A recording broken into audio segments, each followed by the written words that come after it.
रायगड, महाराष्ट्रासह देश विदेशातील ताज्या बातम्या पाहण्यासाठी मॅक्स इंडिया लाईव्ह चॅनलला सबस्क्राईब करा आणि बेल आयकॉन दाबायला विसरू नका.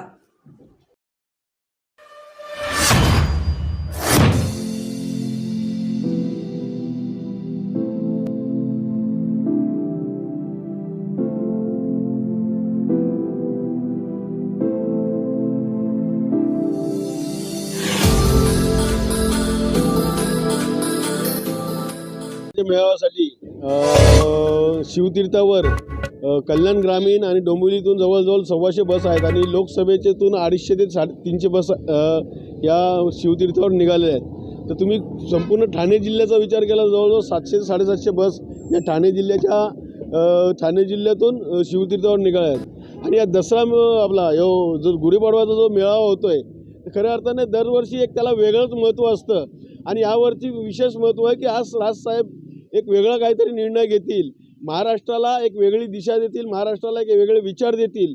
आणि आताच मागे झालेल्या घडामोडी आणि आता चालू असलेल्या राजकीय घडामोडीवर राजसाहेब एक आपल्या शैलीमध्ये वेगळा काहीतरी विचार मांडतील या दृष्टिकोनातून आम्हालाही उत्सुकता आहे की राजसाहेब काय म्हणणार आहेत यासाठी. त्यामुळे सगळे कार्यकर्ते उत्सुक आहेत की या क्षणाचा शिवतीर्थावर जाऊन आम्ही साक्षी होऊ इच्छितो. या दृष्टिकोनातून सर्व कार्यकर्ते डोंबिवली शहरातून आणि कल्याण ग्रामीण शहरातून निघालेले आहेत.